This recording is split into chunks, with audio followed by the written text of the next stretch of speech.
আসসালামু আলাইকুম প্রিয় শিক্ষার্থীরা, আশা করি যে যেখান থেকে শুনছো সবাই আল্লাহর রহমতে ভালো আছো। আমার শরীরটা ভালো নেই, আমার হচ্ছে সর্দি জ্বর। তো যাই হোক, আমি ইশারা স্টাডি টেবল থেকে স্মতারা প্রাপ্তি বলছি। চলো আমরা ভিডিওটি শুরু করি।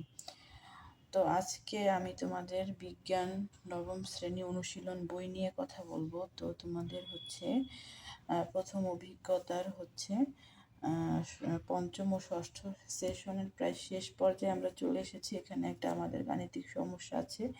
এখানে দেখো মঙ্গল গ্রহের ভর দেয়া আছে, ব্যাসার্ধ দেয়া আছে, অভিকর্ষজ ত্বরণ বের করতে হবে এবং মঙ্গল গ্রহে আমার ওজন কত হবে সেটাও বের করতে হবে। তাহলে আমরা ক্রমান্বয়ে দেয়া আছে ভর, ব্যাসার্ধ, সেটাকে মিটারে নিয়ে নিলাম এবং বের করতে হবে অভিকর্ষজ ত্বরণ। তাহলে আমরা কিন্তু মহাকর্ষীয় বলের সূত্র থেকে G=GM/R² এই সমীকরণটা জেনেছি। তো এটাই আমরা ব্যবহার করব। জি এর মান আমি জানি, এম এর মানও আমার দেয়া আছে, আর এর মানও দেয়া আছে। তো এটা তোমরা ক্যালকুলেশন করে আমাকে কমেন্ট সেকশনে উত্তরটা জানাবে। আমি পরেরটুকু বলছি।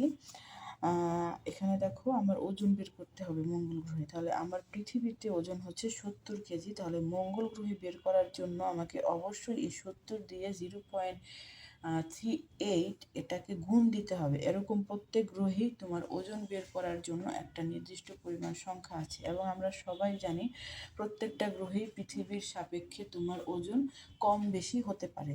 তো দেখো পৃথিবীতে 70 কেজি, সেখানে কিন্তু তোমার মঙ্গল গ্রহে হয়ে যাবে কত?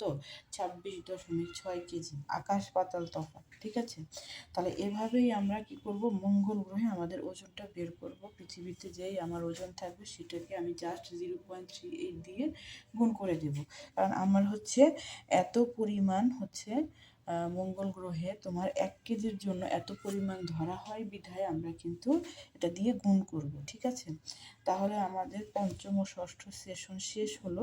এরপরে আমরা হচ্ছে নেক্সট ভিডিওতে অবশ্যই সপ্তম, অষ্টম আর নবম সেশন নিয়ে কথা বলবো। আজকে এ পর্যন্তই। সবাইকে শোনার জন্য অনেক ধন্যবাদ।